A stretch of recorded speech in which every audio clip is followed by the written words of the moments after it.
नमस्कार, news point लेकर हाजिर हूं मैं राजीव।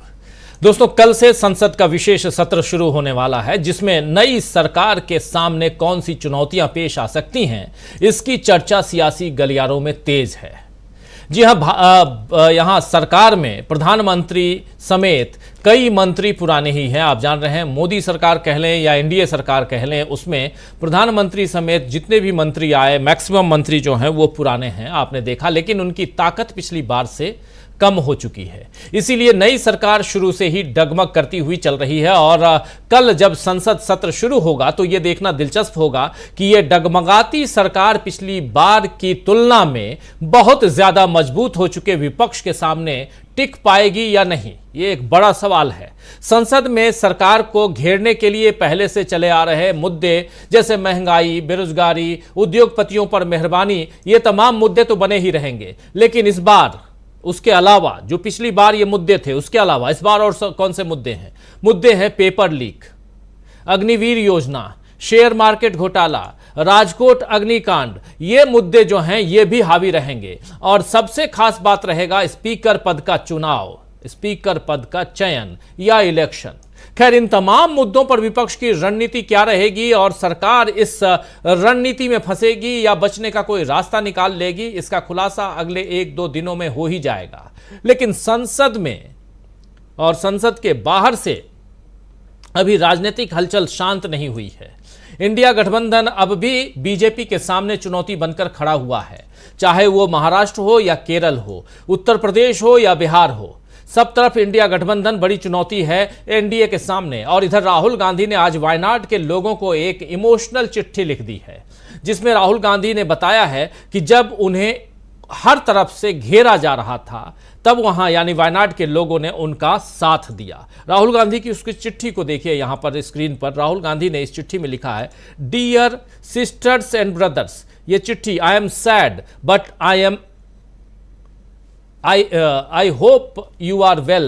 यहां से शुरुआत, सो वाई एम आई सैड। यहां पर ये चिट्ठियां जो हैं, ये चिट्ठी 2 पन्ने की है, पहले लास्ट पन्ना आ गया था, लेकिन ये चिट्ठी 2 पन्ने की बहुत इंपॉर्टेंट चिट्ठी है। राहुल की इस चिट्ठी ने बीजेपी पर 2 तरफा वार का काम किया है दोस्तों। और एक तरफ तो बीजेपी का ये दुष्प्रचार धरा रह गया कि राहुल गांधी ने वायनाड को छोड़ दिया है। राहुल गांधी की ये चिट्ठी बता रही है कि वायनाड से उनका क्या रिश्ता है। और दूसरी तरफ इस चिट्ठी से रायबरेली के लोगों को यह संदेश मिल गया है कि उन्होंने राहुल गांधी को जिताया, तो राहुल ने भी उनके साथ बने रहना तय किया है। रायबरेली में राहुल और अमेठी में जो के.एल. शर्मा हैं, उनके आने से उत्तर प्रदेश में गांधी परिवार की उपस्थिति फिर से दर्ज हो गई है। और इससे उत्तर प्रदेश के कांग्रेस कार्यकर्ताओं में जोश भर गया है। और अगर राहुल गांधी रायबरेली छोड़ते तो इससे बीजेपी की मौज हो जाती उत्तर प्रदेश में। मगर अब बीजेपी फिर परेशान है कि जिस उत्तर प्रदेश में पिछली बार की तुलना में सीधे आधी सीटें रह गई हैं और लोगों में बीजेपी को लेकर नाराजगी बढ़ती जा रही है, उसी उत्तर प्रदेश में वहां विधानसभा चुनाव में इसका उल्टा असर न पड़ जाए। खैर, उत्तर प्रदेश चुनाव में अभी वक्त है। उत्तर प्रदेश का विधानसभा चुनाव 2027 में होगा, लेकिन महाराष्ट्र, हरियाणा जैसे राज्यों में इसी साल चुनाव होना है और वहां इंडिया गठबंधन से एनडीए को चुनौती मिल रही है। तो कुल मिलाकर चुनौतियों से घिरे टापू में फिलहाल बीजेपी खड़ी है और इसकी पतवार जिन मोदी के हाथों में है, उनकी सियासी नाव भी टीडीपी और जेडीयू की पतवारों के सहारे ही चल रही है। तो क्या इस बार बीजेपी को भंवर में फंसाएंगे नरेंद्र मोदी या उसे किनारे लाने में सफल होंगे नरेंद्र मोदी? इसी पर चर्चा करेंगे। चर्चा यह भी करेंगे कि क्या संसद में घिरेगी मोदी सरकार, और सबसे बड़ी बात कि क्या विपक्ष की जो तैयारी है वो जोरदार है। विपक्ष की तैयारी जोरदार और संसद में घिरेगी सरकार। और इन सब के बीच ये तमाम तस्वीरें, तमाम विजुअल्स आप जो देख रहे हैं, पुराने विजुअल्स हैं लेकिन बहुत इंपॉर्टेंट हैं।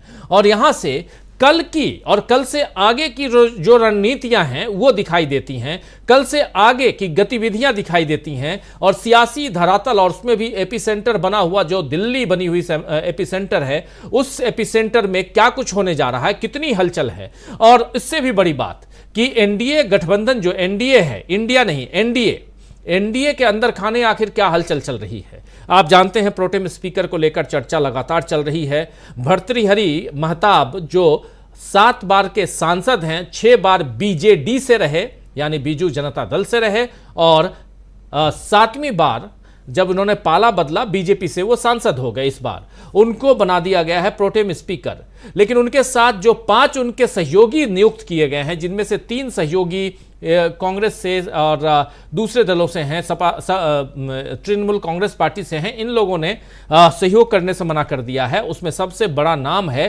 के सुरेश का, जो 8 बार के सांसद हैं, जिनको यह मौका नहीं दिया गया, और इसको लेकर के भी काफी हलचल है। तो स्पीकर का मामला जो है इतना आसान नहीं यहां दिखाई देता, क्योंकि स्पीकर अगर बीजेपी अपना चुन भी ले, लेकिन उसके आगे की जो गतिविधियां हैं उसको कैसे आगे बढ़ाएगी बीजेपी, कैसे आगे बढ़ाएंगे नरेंद्र मोदी।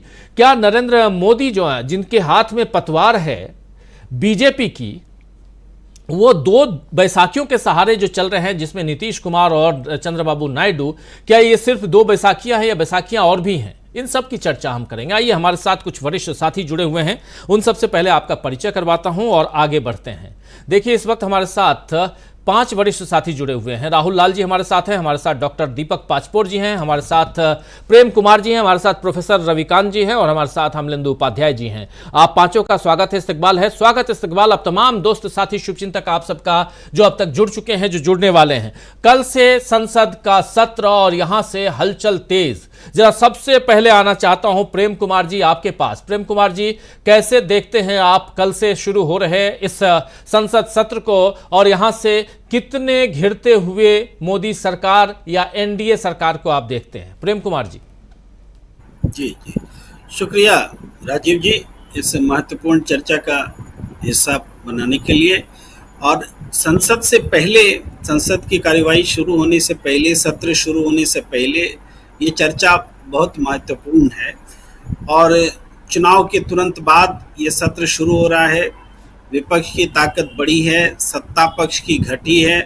इसके अलावा भी एक पक्ष होता है जिसकी चर्चा हम लोग भूल जाते हैं, वो है आसन।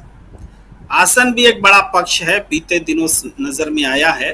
तो अब इस बार आसन भी किसी सिंहासन से जुड़ा हुआ मिलेगा, इसके आसार कम है, क्योंकि विपक्ष बहुत मजबूत है। अगर सिंहासन से प्रभावित दिखेगा आसन, तो विपक्ष ईंट से ईंट टकराने में सक्षम है। ये रुतबा है इस बार विपक्ष का। बड़े बड़े अच्छे स्पीकर्स भी हैं साथ में। इस बार तो चंद्रशेखर आज़ाद हैं भाई, दलित की नुमाइंदगी करने के लिए। महुआ मोइत्रा दोबारा छाती पर मूंग डालने के लिए पहुंची हुई हैं। राहुल गांधी देखें कि नेता प्रतिपक्ष की भूमिका में आते हैं या किस रूप में आते हैं। और इस तरीके से अखिलेश यादव हैं, उनकी पूरी टीम है 37 सदस्यों की, जो आज तक इतनी बड़ी संख्या में समाजवादी नहीं थे। तो बिहार से भी इस बार पहले से ज़्यादा संख्या है। महाराष्ट्र की धमक भी रहेगी। तो स्टेट वाइज भी देखा जाए, उत्तर दक्षिण सब मिला के देखा जाए, तो विपक्ष का जो प्रोपोर्शन है बहुत अच्छा है, मजबूत है। देखिए, इस बार सबसे पहला अगर कोई मुद्दा है अभी तत्काल, तो वो छात्र हैं। जो परीक्षार्थी हैं वो आज देश का सबसे बड़ा मुद्दा है, तो वो रहेगा ही रहेगा मुद्दा। राहुल गांधी ने गुजरात में गेम टीआरपी अग्निकांड से जो बात करके मुद्दा बनाया है, वो मुद्दा भी रहेगा। राहुल गांधी ने जो मुद्दा चुनाव के तुरंत बाद शेयर घोटाला मुद्दा उठाया, वो मुद्दा भी रहेगा। इसके अलावा पुराने मुद्दे, जो इलेक्टोरल बॉन्ड्स को लेकर अभी चर्चा जिसकी थम गई है, उस पर भी चर्चा होगी। और ईवीएम पर भी चर्चा होगी, जिस पर के 8 लोकसभा सीटों पर, बल्कि 11 है, 8 में भूल रहा, 8 है, तो 8 में लगभग 90 सेगमेंट में फिर से ईवीएम पर हो रही है बात। में उसको गिनती होगी, चेक किया जाएगा, वो सारी बातें। तो इस बीच में एक और जो दिक्कत है सत्ता पक्ष को, सिर्फ विपक्ष से दिक्कत नहीं है। विपक्ष से एक तो मैंने आसन वाली बात कही, तो उस पर 2 बात और जोड़ दूं कि अब आसन ऐसा नहीं कर पाएगा कि राहुल गांधी 45 मिनट भाषण दें और 3 मिनट उनको दिखाया जाए। अब ये नहीं चलेगा। आसन अब ये नहीं कर पाएगा कि विपक्ष की आवाज को म्यूट कर दे, कोई विपक्ष का कोई नेता बोले और वो आवाज को म्यूट कर दे। आसन अब ये भी नहीं कर पाएगा कि बिना चर्चा के कानून पारित हो करा दे और बिना चर्चा के कानून वापस ले ले। ये सारी चीजें भी अब आसन नहीं कर पाएगा। इतनी ताकत विपक्ष ने अर्जित कर ली है, जनता ने विपक्ष को ताकत दी है। इसके अलावा जो सत्ता पक्ष जिन बातों से परेशान है, वो बात दरअसल राहुल गांधी का वो मंत्र है जिस मंत्र ने अब सब जगह जादू करना शुरू कर दिया है। वो मंत्र है डरो मत। डरो मत के मंत्र ने अब बीजेपी के भीतर भी लोगों को बोलने के लिए, मुखर होने के लिए प्रेरित कर दिया है। आज वसुंधरा राजे बोलती दिख रही हैं कि सुंदर सिंह भंडारी के समय को याद करते हुए कह रही हैं कि वो उंगली पकड़ना सिखाए बहुत लोगों को, हम में से जितने लोग हैं यहाँ, और आज का नेतृत्व है जो उंगली पकड़ना जिसने सिखाया उसका ही उंगली काटता है। तो ये कह करके वो सीधे एक चुनौती पेश कर रही हैं। इससे पहले शिवराज सिंह चौहान के बेटे ने ताल ठोक दी कि उनके पिताजी से बड़ा पॉपुलर नेता देश में कोई है ही नहीं। तो इस तरह की हिम्मत जो आई है, डरो मत, ये अब बीजेपी के भीतर भी डरो मत की आवाज उठ रही है। बीजेपी के जो घटक दल है वो भी डरो मत से प्रभावित है। उनको भी लगता है कि नहीं, जो बोलना है तो बोलना है, चाहे स्पीकर का सवाल हो कि उसमें उनकी बात रखी जाए, या दूसरे सवाल हो, मंत्रालय मांगे जाएं, या मुद्दे की बात हो। तो इस तरीके से इस सरकार के पास चुनौती सिर्फ विपक्ष नहीं है, चुनौती बीजेपी के भीतर भी है, बीजेपी के सहयोगी दल के साथ भी है, और इसके अलावा बदली हुई परिस्थितियों में अब कोई भी मशीनीकरण तरीके से आप ये नहीं कर सकते कि आपने गांधी जी और दूसरे नेताओं की मूर्ति हटा दी संसद भवन के सामने, तो अब संसद भवन के सामने प्रदर्शन नहीं होंगे, ये नहीं चलेगा, और जबरदस्त तरीके से प्रदर्शन होगा। ये बात आज विपक्ष कमर कस चुका है और वो दिखाएगा। बिल्कुल बिल्कुल सही कह रहे हैं। विपक्ष क्या कुछ करने जा रहा है, इसकी हम चर्चा कर रहे हैं। कल से सदन यानी संसद सत्र के इस विशेष सत्र की शुरुआत हो रही है और उसके साथ साथ विपक्ष की तैयारियां कितनी जोरदार हैं, इन तैयारियों की हम चर्चा, और कैसे यहां नरेंद्र मोदी की जो एनडीए सरकार है, नरेंद्र मोदी खुद अब बीजेपी सरकार या मोदी सरकार कहने से डरने लगे हैं, एनडीए सरकार कह रहे हैं। तो ये जो एनडीए सरकार है वो कहां फंसी हुई है, कितना फंसी हुई है, इन सब पे चर्चा। और कल का दिन बहुत महत्वपूर्ण है, लेकिन इसके साथ साथ जैसे जैसे ये दिन आगे बढ़ेगा, जैसे जैसे तारीखें आगे बढ़ेंगी, वैसे वैसे कैसे नरेंद्र मोदी की मुश्किलें बढ़ेंगी, और जो पतवार नरेंद्र मोदी अपनी ही पार्टी की अपने हाथ में ले रखे हैं, क्या उसी पतवार से अपनी ही नैया को वो डुबोते हुए नजर आते हैं। इन सब पे हम चर्चा कर रहे हैं। प्रोफेसर रविकांत जी, जरा जल्दी से आपके पास आना चाहता हूं, आपसे भी समझूं किन चुनौतियों का सामना करते हुए नरेंद्र मोदी यहां दिखाई देते हैं और कैसे कैसे यहां आगे बढ़ते हुए इंडिया गठबंधन दिखाई देता है। बहुत लोगों को लगता होगा कि अरे आप लोग चर्चा करते हैं और यहां सरकार तो नरेंद्र मोदी बना लिए, लेकिन यह बात तय मानिए कि ये जो डोर आज भी है वो नरेंद्र मोदी के हाथ में नहीं है, ये डोर इंडिया के हाथ में है, और इसीलिए यह चर्चा हम बार बार करते हैं। प्रोफेसर रविकांत जी, आपकी बात इस पे। डेफिनेटली अब इस बार का जो संसद है वो बिल्कुल अलग है, और इसलिए अलग है कि एक बैलेंस आपको दिखाई पड़ेगा। हालांकि मैं ये मानता हूं कि इस देश के नागरिकों ने नरेंद्र मोदी को रिजेक्ट किया था, सत्ता में उन्हें जाने का हक नहीं था, लेकिन मोदी जी सत्ता के बिना रह नहीं सकते, इसलिए उन्होंने दो बैसाखियों के सहारे, जिनको मैं कहता हूं कि एक विक्रम दो बेताल, तो उन दो बेतालों के सहारे वो सरकार चला रहे। लेकिन वो बेताल क्या करने जा रहे हैं, चाहे वो नायडू साहब हो या नीतीश जी हो, उनके लिए नरेंद्र मोदी एटीएम है।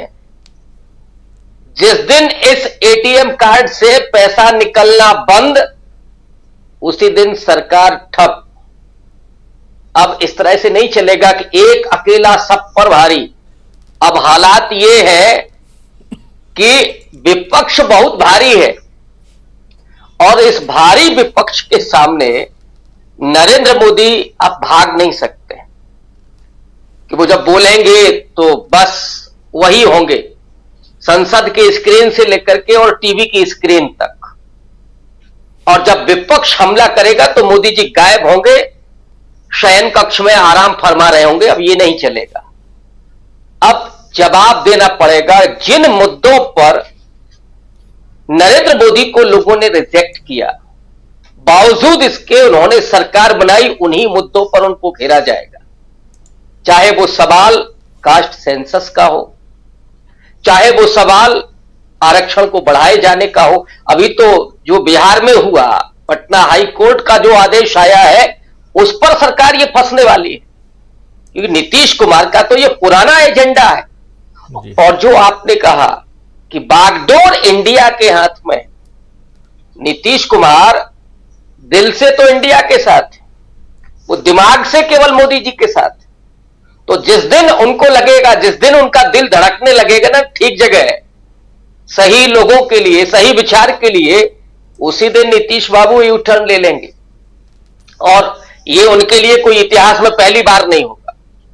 राहुल गांधी ने जिस तरह से दहाड़ लगाई है कि बहुत सारे सांसद सत्ता पक्ष के वो संपर्क में हैं। महाराष्ट्र में जो सिरफटौवल हो रहा है, उत्तर प्रदेश में जूतम पैजार हो रहा है। और प्रेम कुमार जी ने बहुत अच्छी बात कही कि डरो मत का नारा तो बीजेपी के अंदर काम करने लगा है इस समय। तो यहां चल रहा है, और अब कहां कहां नहीं चल रहा है।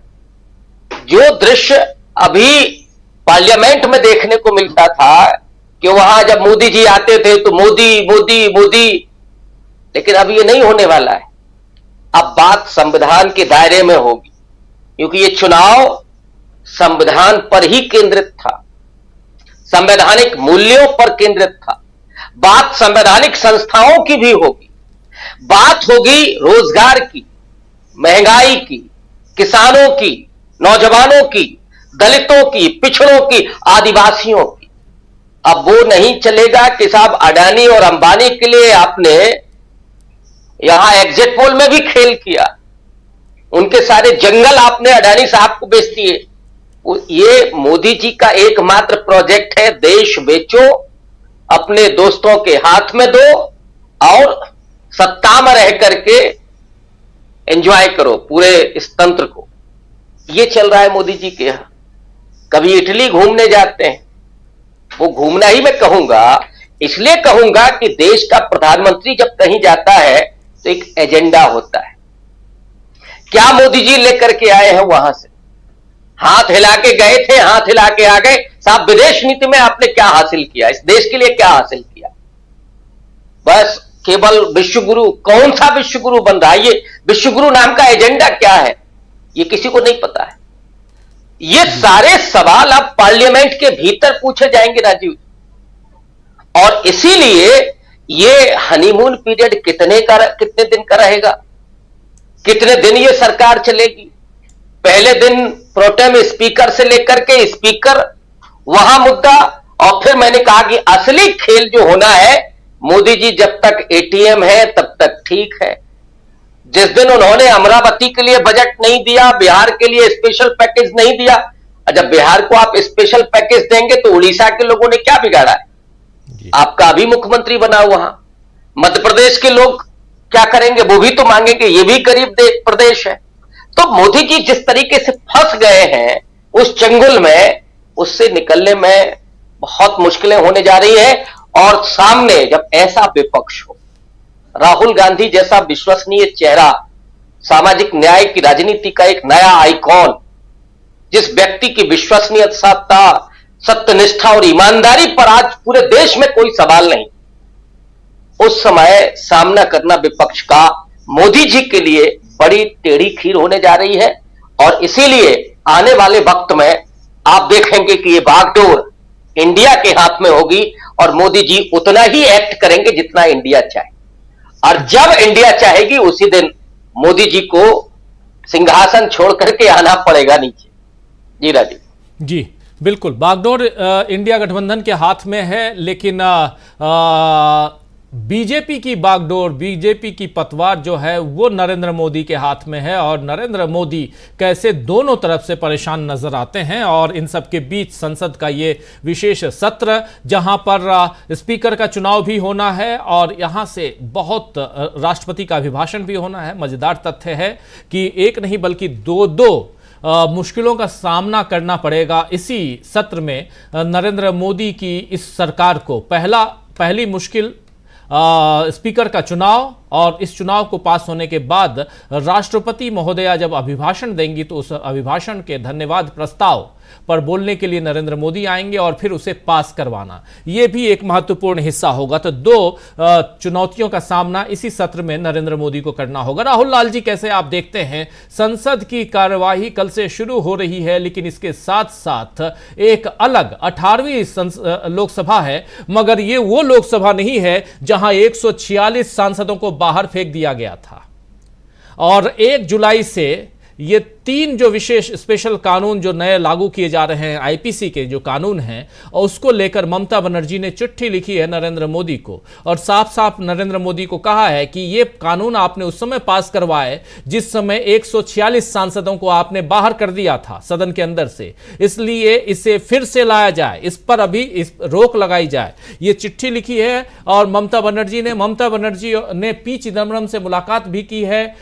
इन दोनों की मुलाकात कोलकाता में हुई है और उसके बाद इस पर और भी बहुत गहराई से चिंतन मनन चल रहा है और यहां से आगे की कहानी हम शायद कल से शुरू होने वाले सत्र में भी देखेंगे। तो चिंता एक वो भी है, तीनों संहिता जो है उन संहिताओं को लेकर के भी चिंता है और चिंता नीट की भी है, चिंता किसानों की भी है, चिंता अग्निवीरों की भी है। ऐसी बहुत सारी चिंताओं के साथ नरेंद्र मोदी जो हैं वो मैदान में खड़े होंगे, लेकिन चारों तरफ से एक मजबूत किले के रूप में नजर आता जो विपक्ष है, इंडिया गठबंधन है, वो अब कितनी और चुनौती पेश करते हुए नजर आ रहा है। आपका नजरिया इस पे? देखिए, इस समय जो एनडीए सरकार है, जिसको कि मोदी जी खुद ही कह रहे हैं कि एनडीए सरकार है, मोदी सरकार वो खुद ही नहीं कह रहे हैं, उनके ऊपर मैं कहूं तो वो कहते हैं कि चुनौतियां नहीं, चुनौतियों के पूरे बाढ़ है, वो चुनौतियों के समूह के बीच में टापू की तरह खड़े हैं वो। अब देखिए, ममता बनर्जी के बयान को ही देखिए, कितना गंभीर बयान है उनका, और जो उनके तमाम हम लोग गतिविधियों को देख रहे हैं कि जिस तरह से आईपीसी, सीआरपीसी इन धाराओं को लेके इस सरकार का जो रवैया था, उसमें जिस तरह से विपक्ष के 146 सांसदों को बाहर फेंक के वो कानून पारित किया गया और हमारे न्याय तंत्र के आधारभूत मूलभूत नींव है। ममता बनर्जी ने जो चेतावनी दी है वो ममता बनर्जी की चेतावनी नहीं है, पूरी टीम इंडिया की चेतावनी है। लेकिन जो ममता बनर्जी के संदर्भ में जब बात कर रहा हो राजीव जी, तो ममता बनर्जी के संपर्क में वहां पे भारतीय जनता पार्टी के कई सारे सांसद भी हैं, जिन सांसदों को अब लग रहा है कि उन्हें भारतीय जनता पार्टी में ज्यादा तवज्जो नहीं मिल रहा है, वो पश्चिम बंगाल राज्य सरकार में अपनी बड़ी विशिष्ट भूमिका देखना चाहते हैं। तो जो चुनौतियां विपक्ष की चुनौतियां केवल यह नहीं है कि एनडीए के घटक दलों को हम अपने साथ ले आए, विपक्ष इस बार भारतीय जनता पार्टी के भीतर शेंगमारी कर रहा है और पश्चिम बंगाल अगर मैं कहूं उसका प्रयोगशाला है तो कोई अतिशयोक्ति की स्थिति नहीं। दूसरी चीज देखिए, समस्याएं, इस सरकार ने समस्याएं किस रूप में गढ़ी है। भ्रष्टाचार को विपक्ष के विरुद्ध बहुत बड़ा मुद्दा बनाने का काम करते थे, लेकिन चलिए विपक्ष के भ्रष्टाचार के आरोपों को तो राजीव जी स्वीकार नहीं करते थे, लेकिन पूर्व केंद्रीय मंत्री संजीव बलियान के ऊपर भ्रष्टाचार के आरोप संजीव स्वयं लगा रहे हैं। अब संजीव बलियान कहते हैं कि सीबीआई जांच करा लीजिए। तो देखिए भ्रष्टाचार के मामले किस तरह से खुल रहे हैं। राजीव जी, बिहार में तो ऐसा लग रहा है कि भ्रष्टाचार खुद ही दिखाना चाह रहे हैं कि भ्रष्टाचार कितना चरम पे है। लगातार पिछले 1 सप्ताह में वहां पर 3 पुल जो कि लगातार धराशायी हो गए। तो वो सब तो एनडीए और बीजेपी के भ्रष्टाचार को देखने दिखाने के लिए कितने पर्याप्त मामले हैं। युवाओं के साथ जो भविष्य में खिलवाड़, उनके भविष्य के साथ जो खिलवाड़ हो रहा है, कि शान होता नहीं है कि परीक्षा जो है रद्द हो जाती है। यह सरकार एक भी परीक्षा भी शुद्धता से ना कराना चाहती है, ना कराने में सक्षम है। ये पेपर लीक, पर्चा लीक की सरकार बन गई है, इसकी यह छवि बन चुकी है। तो ऐसे स्थिति में युवाओं की स्थिति, अग्निवीर को लेकर जो नाराजगी है विपक्ष जो जिस मामले को उठा रहा है, और अब तो बीजेपी के लोग, उत्तर प्रदेश में बीजेपी के लोग स्पष्ट तौर पर कह रहे हैं कि अगर अग्निवीर का मामला रहा तो फिर हम लोग 2027 को छोड़ दीजिए, उत्तर प्रदेश में शासन करना मुश्किल हो जाएगा, कहीं युवा सड़क पे ना आ जाए। ये बीजेपी के लोग कह रहे हैं। तो मैं इसलिए कह रहा हूं कि चुनौती एक तरह से विपक्ष की तरफ से उत्पन्न चुनौती भारतीय जनता पार्टी के भीतर से उत्पन्न चुनौती, वो चुनौतियां काफी ज्यादा है। प्रधानमंत्री जरूर बीजेपी को संभाल रहे हैं, लेकिन राजीव जी, बनारस में जो घटना घटी, मैं समर्थन नहीं कर रहा उस घटना का, लेकिन 2014 में भी मैं बनारस गया हूं, 2019 में भी गया हूं। 2014 और 19 में मैं कल्पना नहीं कर सकता था। और आपको याद होगा कि प्रधानमंत्री अपने सुरक्षा का कैसा घड़ियाली आंसू पंजाब में रो रहे थे। भाई उत्तर प्रदेश में तो डबल इंजन की सरकार है, कभी हम लोगों ने देखा इसके लिए कोई जांच कमेटी बनाई गई हो, उस सुरक्षा में कैसे संदमारी हो गई, वो पूरे मामले पे एक चुप्पी की स्थिति है। मतलब सरकार कुछ अपना ही डबल इंजन सरकार में जो स्थिति बनी है इनकी, ये स्थिति दिखाती है कि प्रधानमंत्री जी का इकबाल कितना कम हुआ। वो भी बनारस में केवल जीत का अंतर नहीं घटा है राजीव जी, एक तरह से लोगों का भरोसा टूटा है। और मैं 2014 और 19 के अनुभवों के आधार पर बता सकता हूं, उस समय बनारस में हम लोग कोई कल्पना नहीं कर सकते थे। जब अरविंद केजरीवाल 2014 का चुनाव लड़ रहे थे, चुनाव प्रचार करने में विपक्ष को भारी कठिनाइयों का सामना करना पड़ रहा था, और आज प्रधानमंत्री जी के साथ वहां पर दुर्व्यवहार की स्थिति उत्पन्न हो रही है। यह है मोदी जी के लिए सबसे बड़ी चुनौती, यानी सड़क पर भी चुनौती है उनके लिए और सदन के भीतर भी चुनौती है, और इन चुनौतियों से उन्हें निपटना है। बीजेपी के तमाम रवैये से तो ऐसा दिख रहा है कि अब प्रधानमंत्री खुद भी मान चुके हैं कि वह ये कार्यकाल वो पूरा नहीं करने वाले हैं। और इसके लिए आप देखिए कि अलग अलग हिस्से में, राजस्थान के कई हिस्सों में हम लोग देख रहे हैं कि वहां पे एक सांप्रदायिक किस्म का अलग सा माहौल तैयार किया जा रहा है। राजीव जी, जब लोकसभा चुनाव पास में नहीं है, विधानसभा चुनाव भी पास में नहीं होने वाला है, तो ये बीजेपी के लेबोरेटरी में क्या पक रहा है? ये बीजेपी के लेबोरेटरी में मध्यावधि चुनाव की तैयारी की कहानी भी दिख रही है राजीव जी। तो आप सोच के देखिए, कभी तो सदन का सत्र से सामना करने के लिए कैसे तैयार होंगे इनके पास। आज किसानों का मामला देख लीजिए, किसानों के संदर्भ में सरकार फंसी हुई है। हरियाणा के चुनाव सामने में है, महाराष्ट्र के चुनाव सामने में है। तो इन स्थितियों में जो इनके सहयोगी हैं घटक दल, चंद्रबाबू नायडू और नीतीश कुमार, जिसके ऊपर हम लोग लगातार चर्चा करते हैं, हमें लग रहा है उनके तरफ से तो इन्हें धोखा मिलेगा ही मिलेगा। लेकिन एक बड़ी जो स्थिति मैं देख पा रहा हूं भारतीय जनता पार्टी के भीतर की स्थिति, उत्तर प्रदेश बीजेपी में आप देखिए, जहां कहीं समीक्षा बैठक हो रही है राजीव जी, हार के लिए समीक्षा बैठक, वहां हर तरफ जो है कि वो कुर्सी को तोड़ने फोड़ने की घटना हो रही है, लोग समर्थक एक दूसरे में उलझ जा रहे हैं। ये स्थितियां कहां से बदली है? वो स्थितियां बदली है राहुल गांधी के भारत जोड़ो यात्रा के बाद से, वो स्थितियां बदली है। देश का जनमानस और सब कुछ बदला। इसलिए जो आपने वाक्य कहा था कि सरकार की बागडोर जो है वो रियल में टीम इंडिया के पास है, टीम इंडिया के पास ही बागडोर है। आप विश्वगुरु बनने का दावा करते हैं, ना सीमा सुरक्षित है आपकी, ना आपके पास जो है कि आप एक परीक्षा ले सकते हैं। पूरी दुनिया पूछ रही है इस समय कि प्रधानमंत्री जी, आप इटली की यात्रा पे गए, विदेश नीति का संचालन सही कहा अभी प्रोफेसर साहब ने कि विदेश नीति इस रूप में संचालित की जाती है।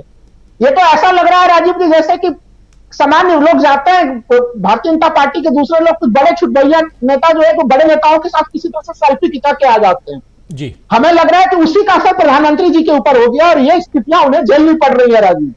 बिल्कुल सही आप कह रहे हैं। ये ऐसी परिस्थितियों को झेलना बहुत यहाँ पर मुश्किल भी होता है, और प्रधानमंत्री नरेंद्र मोदी कई सारी परिस्थितियों को, क्योंकि 2014 से लेकर 2019 तक, फिर 2019 से 2024 तक जिस बिना रोक टोक के जो काम करते आए, अब उस पर कहीं ना कहीं लगाम कसने की जो शुरुआत कहें तो वो हो चुकी है। ये एक बड़ा सवाल है। यहाँ पर हमारे साथ जुड़ गए हैं प्रशांत टंडन जी। प्रशांत जी, आपका स्वागत करता हूँ, और सीधा डॉक्टर दीपक पाचपोर जी आपके पास आना चाहता हूँ। दीपक जी, इस नए सत्र को, नए 2014 के इस चुनाव के बाद 18वीं लोकसभा कि इस सत्र से ये लोकसभा की शुरुआत हो रही है, इस सरकार की शुरुआत हो रही है, इसको किस ढंग से देखते हैं आप? और सबसे बड़ी बात कि यहाँ पर इंडिया गठबंधन की मजबूती, इंडिया गठबंधन के पास बहुत सारे मुद्दे, इन मुद्दों के बीच नरेंद्र मोदी आखिर किन बातों को, किन चुनौतियों को, किन दावों को, किन वादों को, इन सबको यहाँ पर रखते हुए दिखाई देते हैं? नरेंद्र मोदी के सामने अपनी सरकार बचाने की चुनौती है, या इस सरकार को चलाने, बचाए रखने और चलाना और बिना रोक टोक उसकी चुनौती? इन दोनों चुनौतियों को देखा जाए तो कहां नजर आते हैं नरेंद्र मोदी, कहां नजर आता है इंडिया गठबंधन? डॉक्टर दीपक पाचपोर जी। जिस भी व्यक्ति की लोकतंत्र में आस्था होगी और जिसकी नागरिक चेतना अभी भी बची हुई है, वो इस लोकसभा की 18वीं लोकसभा का जो कंपोजिशन है, वहां पर जो पक्ष और विपक्ष, सत्ता पक्ष और विपक्ष का जो कॉम्बिनेशन है, उसको देख के वो काफी कुछ एक आशान्वित रहेगा कि जिस प्रकार से वो पिछले 10 सालों से इस देश में लोकतंत्र का ह्रास होते हुए देख रहा है, अवमूल्यन होते देख रहा है, लोकतांत्रिक हमारा पूरा का पूरा ढांचा जो ध्वस्त हो रहा है, उसको उस सारे व्यक्तियों के लिए ये एक थोड़ी सी आशा बंधती है कि ये एक इस प्रकार की लोकसभा है कि जहां पर विपक्ष एक बहुत ही मजबूत किस्म से बनकर आया है, लौटा है, खासकर ऐसी परिस्थितियों में जब उसके पास चुनाव लड़ने के लिए बहुत अच्छी परिस्थितियां नहीं थी, पूरा का पूरा विपक्ष को कुचला जा रहा था। और वो मोदी जो कहा करते थे कि कांग्रेस मुक्त भारत बनाना है या विपक्ष मुक्त भारत बनाना है, वो आज देखिए किन स्थितियों में आ रहे हैं।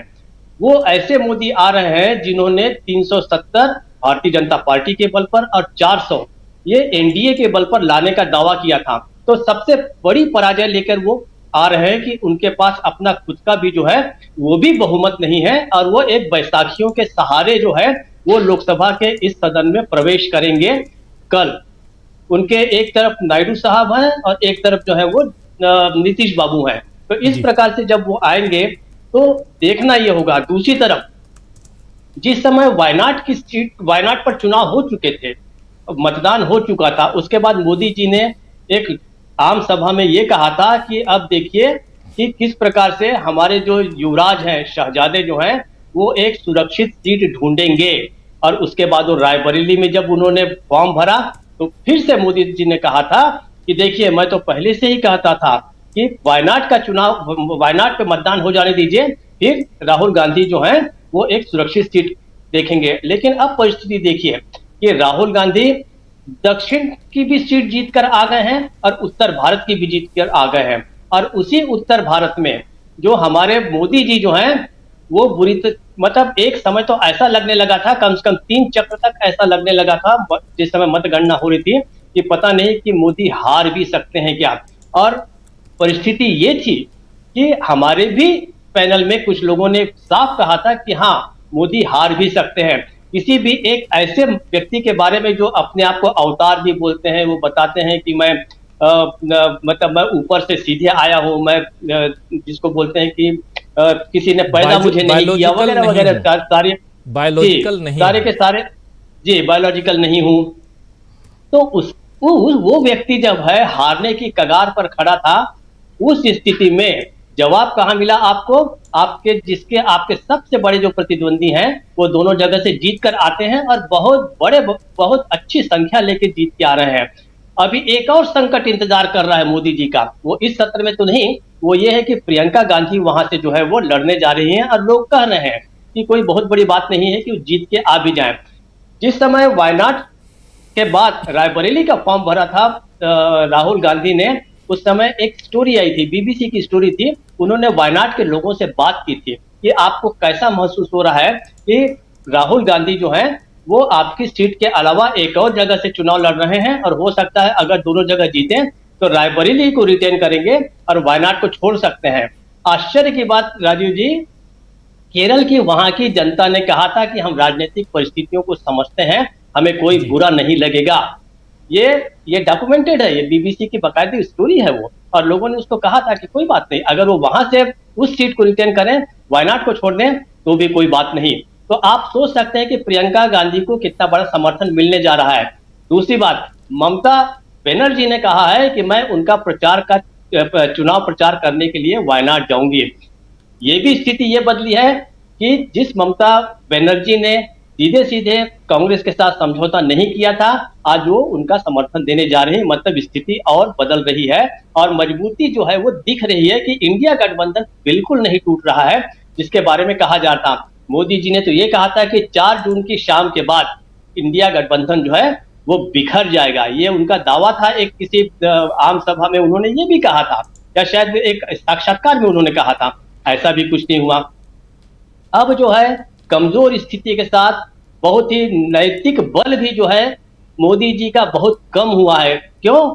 जिस दिन ये चुनाव हुए, मतगणना हुई, और हालांकि ठीक है कि मोदी और भारतीय जनता पार्टी की जीत हुई, लेकिन उसके साथ ही साथ एक बहुत बड़े भ्रष्टाचार का खुलासा हुआ कि एक प्रकार से कृत्रिम जीत बता के बहुत बड़ा बहुमत ला रहे हैं भारतीय जनता पार्टी और मोदी, ये कह के शेयर बाजार में जो बहुत बड़ा घोटाला किया गया था, उस घोटाले के साथ तो इनकी जीत की शुरुआत होती है। तो अब आप ये समझिए कि जिस समय इतना बड़ा विपक्ष का दल आएगा तो किस प्रकार से मोदी जी के साथ क्या होने वाला है, ये हम सब इस बात को समझ सकते हैं। तो आने वाले समय में चुनौतियां एक नहीं है। दूसरी, जिस नीट का सबसे बड़ा मामला है, मुझे ऐसा लगता है कि आते आते ही शेयर घोटाला और नीट, ये दो सबसे बड़े मुद्दे रहेंगे जिसको लेकर फेस करना पड़ेगा भारतीय जनता पार्टी की सरकार को। और आपको बताऊं कि नीट के मामले में भारतीय जनता पार्टी का अपना जो छात्र संगठन है एबीवीपी, उसने तक विरोध किया है और उसने मांग की है कि इस पूरे मामले की सीबीआई जांच कराई जाए। मतलब आपके अपने भी जो अनुषंगिक संगठन है वो भी आपके साथ नहीं है। मुझे ये भी लगता है कि जिस समय मोदी की घेराबंदी लोकसभा के अंदर होगी तो उन्हें शायद ही कोई बचाने आएगा। हो सकता है कुछ लोग शोरगुल करके या मामले को दबाने की बात करें तो वो एक अलग है, लेकिन पहले जैसी परिस्थितियां नहीं है। विपक्ष जबरदस्त घेराबंदी करेगा। तो मुझे ऐसा लग रहा है कि ये बहुत ही चुनौतीपूर्ण है, मोदी के लिए है। इसका कारण है कि क्योंकि मोदी के ही चेहरे पर ये पूरा का पूरा चुनाव लड़ा गया। मुझे नहीं लगता कि बाकी सहयोगी दल जो है वो कोई बहुत सुरक्षा में मोदी जी के लिए आएंगे। तो आने वाला समय जो है वो एक प्रकार से ये होगा कि विपक्ष जो है वही नैरेटिव सेट करेगा, वही इस लोकसभा को आगे बढ़ाएगा।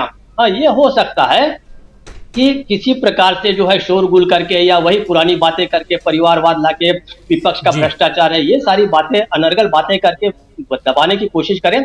लेकिन आप अगर इस समय दोबारा आपने विपक्ष की आवाज को दबाने की कोशिश की तो वो बहुत बड़े रूप में जो है वही विरोध जो है सड़कों पर भी दिखाई देगा, ये बात तय है। राजीव जी। जी बिल्कुल, आप सही कह रहे हैं। और एबीवीपी का नाम आप ले रहे थे तो यहाँ थोड़ा सा मैं अपना कमेंट देना ज़रूर चाहूँगा कि लोकतंत्र में बहुत ज़रूरी है कि विरोध के स्वर जो हैं वो मजबूत हों। और अच्छी बात है कि एबीवीपी जो इनकी छात्र इकाई है बीजेपी की, और उसने भी विरोध किया नीट का।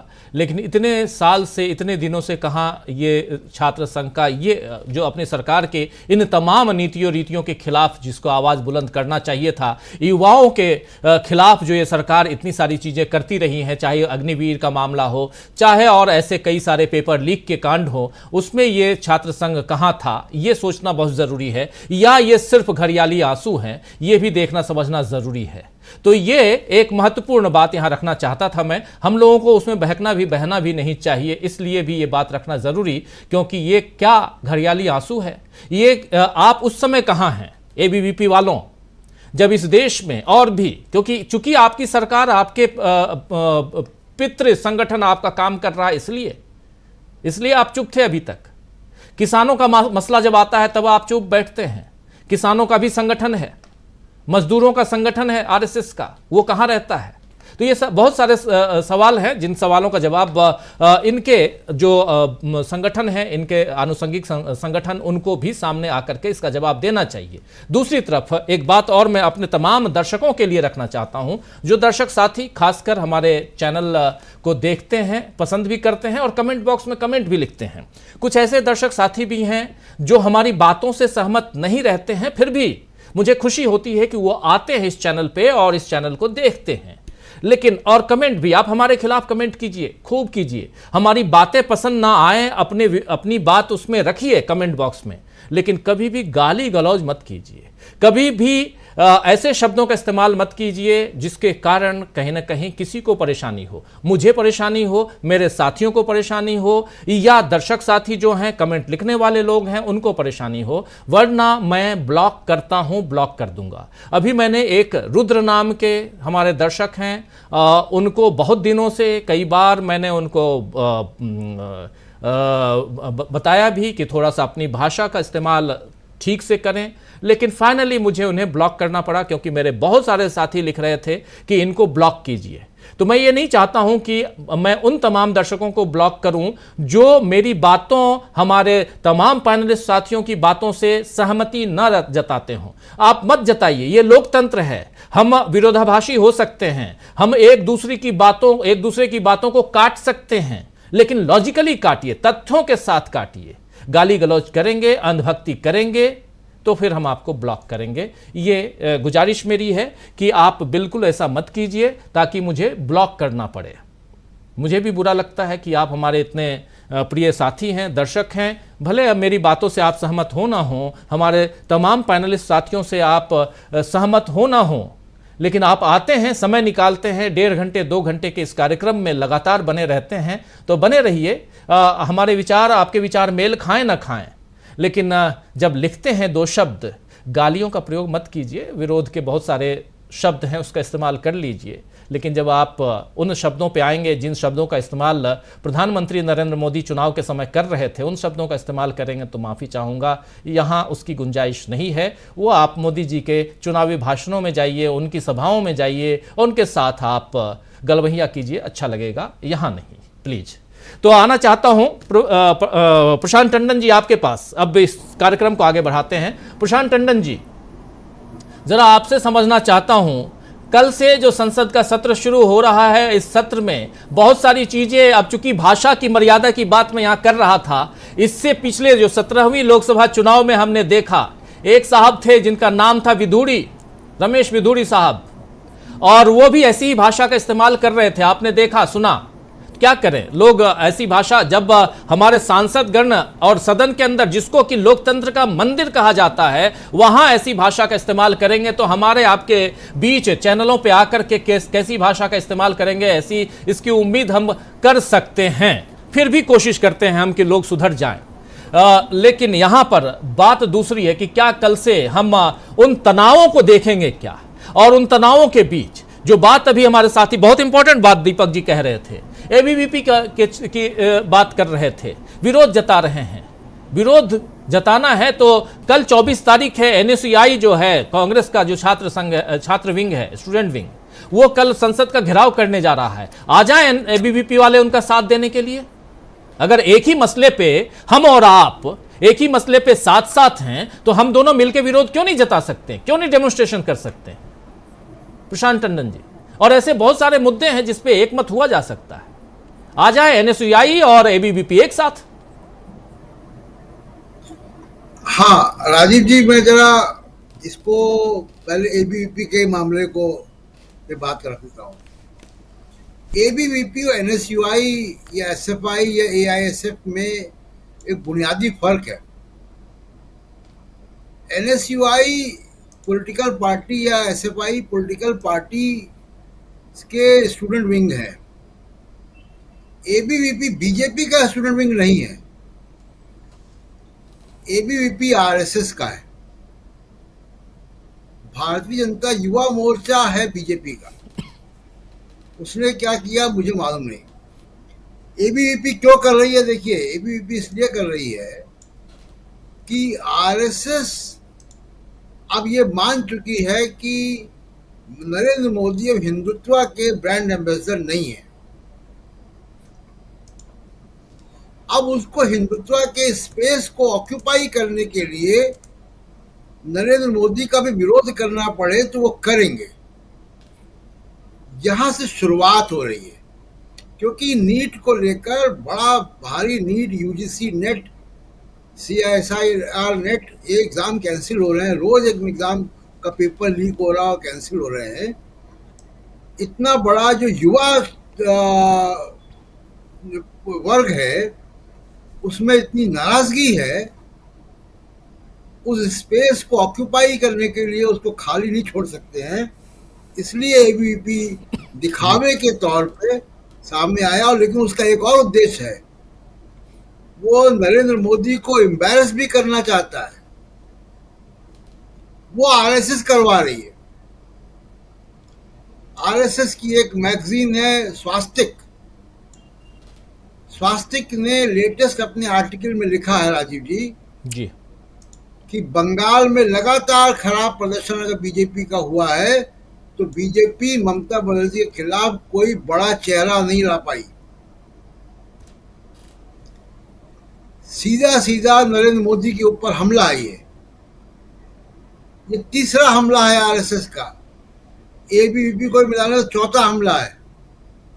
मोहन भागवत ने बोला, इंद्रेश कुमार ने बोला, उनका एक उनमें लेख आया चुनावी विश्लेषण का, उसमें नरेंद्र मोदी को बड़े पाठ पढ़ाए गए। अब एबीवीपी और ये जो मैगजीन है स्वास्तिक, उसमें एक आर्टिकल आया, आरएसएस अब नरेंद्र मोदी को घेरने की तैयारी कर रहा है। और घेरने की तैयारी क्या, वो संदेश दे रहा है कि नरेंद्र मोदी से अब हम हाथ खींच रहे हैं। अब उनके नरेंद्र मोदी का रिप्लेसमेंट उनके पास नहीं है, अभी विकल्प नहीं है, लेकिन नरेंद्र मोदी को वो मान के चल रहे हैं कि ये हिंदुत्व के ब्रांड एम्बेसडर नहीं है। ये कंस्टिट्यूएंसी नरेंद्र मोदी खो चुके हैं इस चुनाव में। तो ये एबीवीपी इसलिए दिखावे के तौर पे दो वजह हैं। एक, आरएसएस नरेंद्र मोदी को संकट में डालना चाहता है, उनको एम्बैरेस करना चाहता है, और दूसरा कि जो हिंदुत्व वाला स्पेस है उसमें आरएसएस चाहता है कि अब अपनी जो वो है उनकी स्वीकार्यता वो बनी रहे। वो बड़ी चिंता है आरएसएस की, और दोनों को बराबर नुकसान हुआ। आरएसएस को भी नुकसान हुआ है, नरेंद्र मोदी को भी नुकसान हुआ है। आपस में लड़ने वाले योगी आदित्यनाथ और मोदी दोनों को नुकसान हुआ है। उत्तर प्रदेश की चर्चा अभी राहुल लाल जी भी कर रहे थे कि वहाँ जो समीक्षाएं चल रही हैं उनमें क्या हो रहा है। दूसरी बात है, पार्लियामेंट पे आते हैं जी। देखिए, पहली बार ये हो रहा है राजीव जी कि आज 16 दिन हो गए मोदी साहब को, 16 दिन की सरकार है और 1 विकेट डाउन हो चुका है, रन बने हैं 0।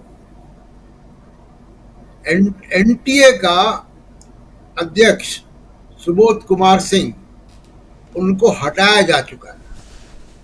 National testing authority, CBI inquiry सरकार ने ऑर्डर की है।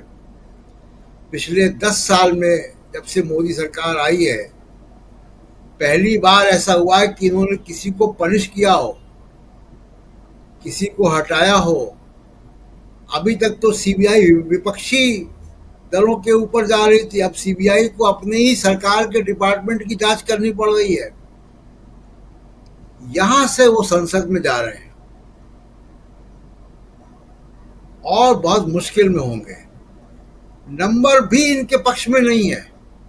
देखिए, चंद्रबाबू नायडू, जिसकी चर्चा अभी कर रहे थे प्रोफेसर रविकांत कि वो एटीएम है, तो ये जो एटीएम वाले सहयोगी हैं, ये केवल और केवल सरकार को गिरने से बचाएंगे। यानी राष्ट्रपति अभिभाषण में वोटिंग होगी तो साथ में दे देंगे, कोई बिल आएगा तो उसके साथ खड़े हो जाएंगे। उसमें भी जरूरी नहीं कि सब बिल पे खड़े हो, जी। जहां उनकी कंस्टिट्यूएंसी को नुकसान होगा नहीं खड़े होंगे। तो बीजेपी को अकेले ये लड़ाई लड़नी है संसद के अंदर, क्योंकि चंद्रबाबू नायडू, नीतीश कुमार दोनों वैचारिक दोस्त नहीं है, बीजेपी के वैचारिक पार्टनर नहीं है। इंडिया गठबंधन के सारे घटक दल आपस में वैचारिक पार्टनर्स हैं, वो एक होकर लड़ेंगे। जब किसानों की बात आएगी राजीव जी, जब छात्रों की बात आएगी, जब जातिवार जनगणना की बात आएगी, जब इलेक्शन की 50% सीलिंग और पटना हाई कोर्ट के जजमेंट की बात आएगी, ये दोनों साथी बीजेपी के साथ नहीं देंगे और वो खामोश बैठे रहेंगे और विपक्ष जो है मोदी साहब को घेरता रहेगा। ये तब्दीली इस जगह होगी। दूसरी बात, अभी आपने बिजोड़ी साहब की चर्चा की, रमेश बिजोड़ी जिस तरीके की भाषा बोल रहे थे, तो ये जो माइक स्विच वाले जो स्पीकर थे ओम बिरला जी, उन्होंने उनका स्विच ऑफ नहीं किया था रमेश बिजोड़ी का।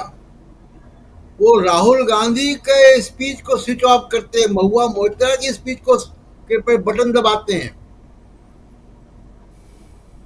और टीडीपी लगातार ये कोशिश कर रही है कि वो बटन वाले स्पीकर साहब ना आए। जनता ने भी यही संदेश दिया है कि भाई वो माइक के बटन वाले स्पीकर साहब की वजह से फजीयत हुई है इतनी बड़ी इलेक्शन में। तो इस इतनी मुश्किल में वो वहां पे नरेंद्र मोदी अकेले रहेंगे।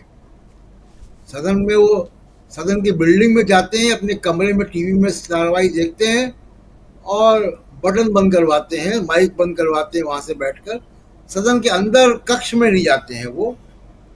लेकिन एक और चीज जो नरेंद्र मोदी को जरूरत है इस वक्त, उनको आवश्यकता है कि गठबंधन की राजनीति में अटल बिहारी वाजपेयी बनने की,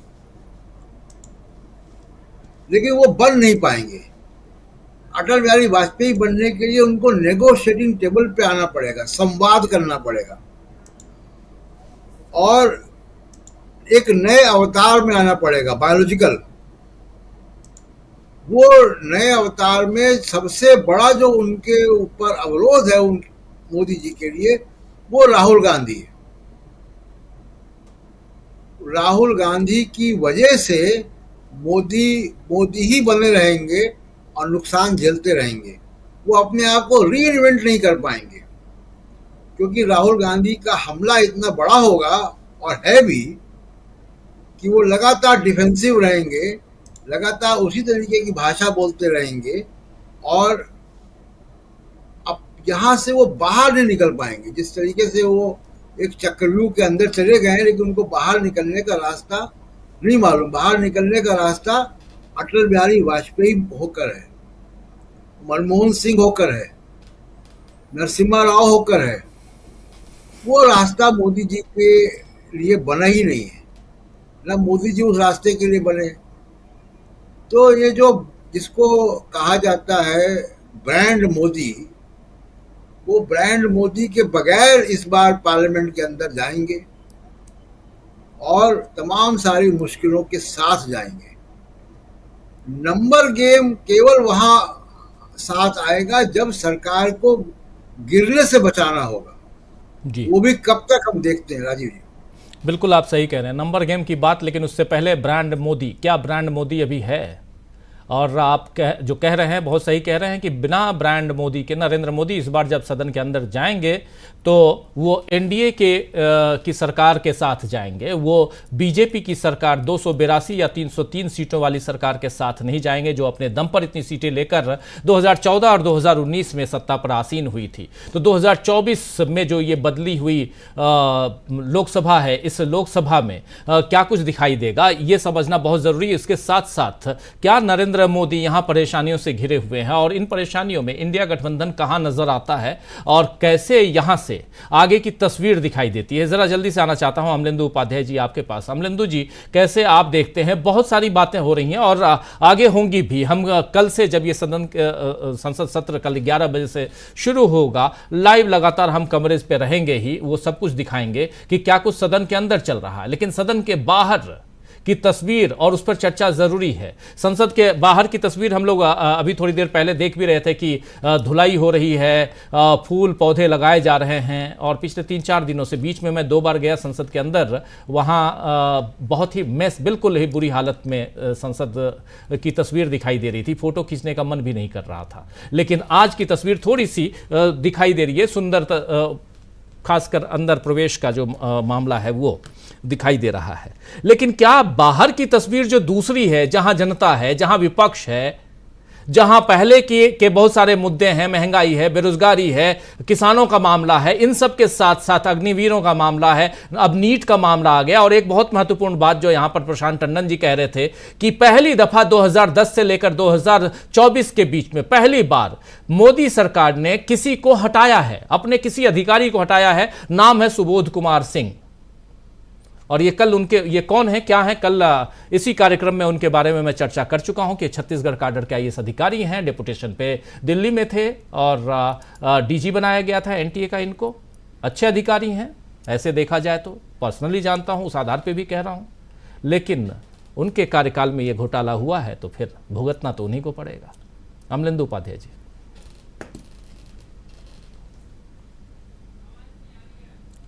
अमलेंदु जी, आवाज़ नहीं आ रही है आपकी, ज़रा अनब्लॉक कीजिए, अनम्यूट कीजिए। नहीं आ रही है आपकी आवाज, कोई बात नहीं, चलते हैं प्रेम कुमार जी के पास। तब तक आप एक बार फिर से जुड़िए।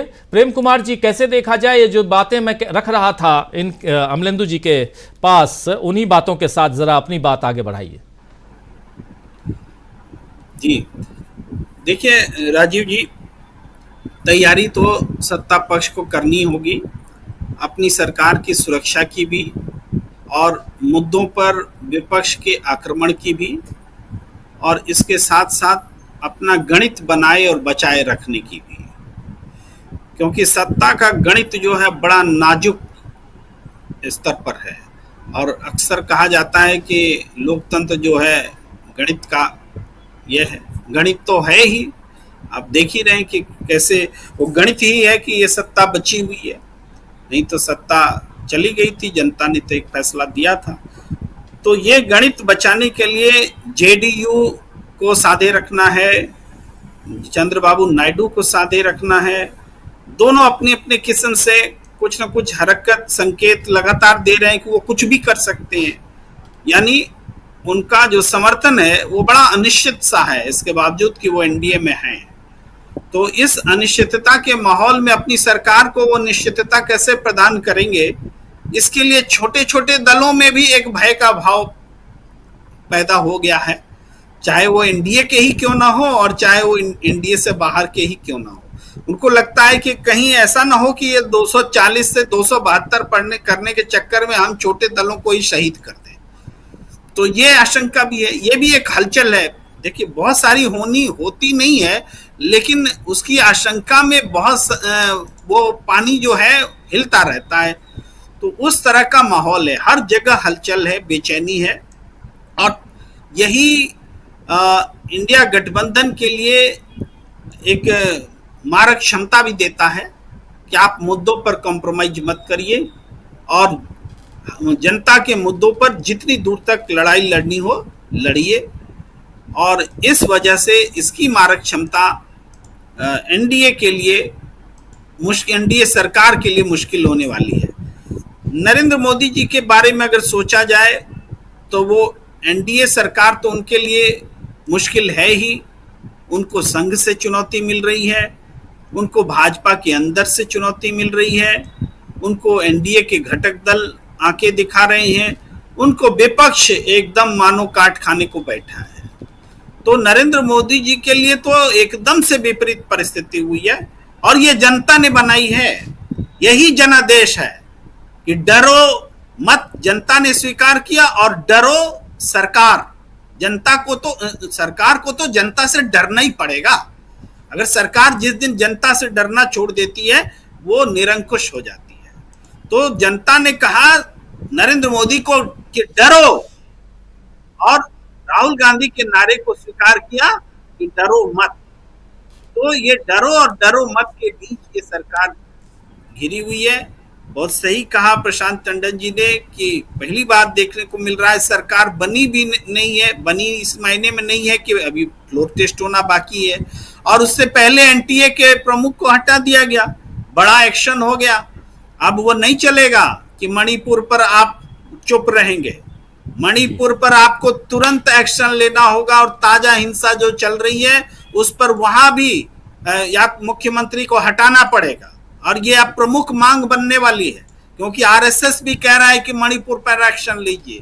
तो जिस मणिपुर पर बोलने के लिए प्रधानमंत्री तैयार नहीं थे, जिस मणिपुर पर विशेष सत्र बुलाना पड़ा, और उस मणिपुर पर मुख्यमंत्री से इस्तीफा लेने के हालात बनने वाले हैं, इसकी पृष्ठभूमि तैयार है, एक्शन लेना पड़ेगा मणिपुर पर। ये है। इसी तरीके से बड़े बड़े मुद्दे जिसको इग्नोर किया जाता है, एमएसपी नहीं सुनेंगे, सुनना पड़ेगा एमएसपी। भाई अग्निवीर नहीं सुनेंगे, स्क्रैप करना पड़ेगा अग्निवीर। तो ये सरकार पर अब जो जन विरोधी नीतियां हैं उसको वापस लेने का, जन सरोकारी होने का दबाव जबरदस्त तरीके से आ गया है, और हमें नहीं लगता कि बचने का कोई स्कोप नरेंद्र मोदी सरकार के पास है। उनको ये स्थिति झेलनी होगी, और क्योंकि ये स्थिति जनता ने उनके लिए सौगात के तौर पर दी है, क्योंकि उन्होंने बदले में जनता पर बहुत जुल्म किए थे। पिछले कार्यकालों में। जी जी बिल्कुल बिल्कुल। जनता और यहाँ से 240 सीटों वाली भाजपा कितनी फंसी हुई दिखाई देती है। और कल से चूंकि संसद का सत्र शुरू हो रहा है तो यहाँ पर एक सबसे बड़ी चुनौती की नरेंद्र मोदी लगातार, आप ये 10 साल के कार्यकाल को छोड़ दीजिए, आप थोड़ा और पीछे चलिए, जहाँ नरेंद्र मोदी गुजरात के मुख्यमंत्री होते हैं वहाँ भी बिना रोक टोक के वो आगे बढ़ते हुए नजर आते हैं। लेकिन ये जो कार्यकाल है, ये कार्यकाल नरेंद्र मोदी के लिए क्यों परेशानियों भरा हो सकता है, इसका विश्लेषण यहाँ होना ज़रूरी है।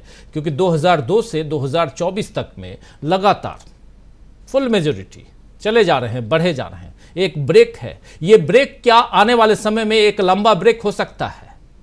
क्या यहाँ से जिन चुनौतियों, जिन बाधाओं की बात अभी हमारे साथी प्रेम कुमार जी कर रहे थे, या लगातार हम चर्चा कर रहे हैं, वो चुनौतियां आने वाले समय में और बड़ी हो सकती हैं? क्या ऐसी बहुत सारी चीजें जो कह रहे हैं स्क्रैप कर दिया जाना चाहिए, अगर नहीं करते हैं तो क्या होगा? सवाल है। क्या 13 दिन 13 महीने वाली जो सरकार आप याद कीजिए, वैसी नौबत आने वाली है, या नरेंद्र मोदी खुद चाहते हैं कि मध्यावधि चुनाव हो जाए? इन सब की चर्चा भी होना चाहिए यहाँ पे। कैसे देखा जाए प्रोफेसर रविकांत जी, अगर इन बातों को सामने लेके आते हैं तो? इसमें तो कोई दो राय नहीं है कि नरेंद्र मोदी फंसे हुए हैं और वो खुद भी ये महसूस करते हैं कि सरकार को कैसे चलाए रखना है।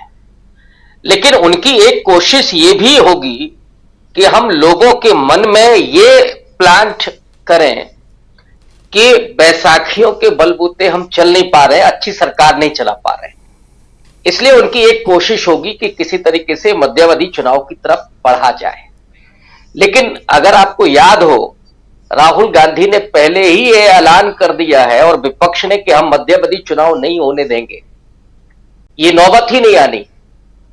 और अभी जो एक विकेट की बात हो रही है कि एनटीए के जो प्रमुख थे वो चले गए हैं, ये इसलिए चले गए हैं क्योंकि राहुल गांधी शिक्षा मंत्री के इस्तीफे के मांग करने जा रहे हैं।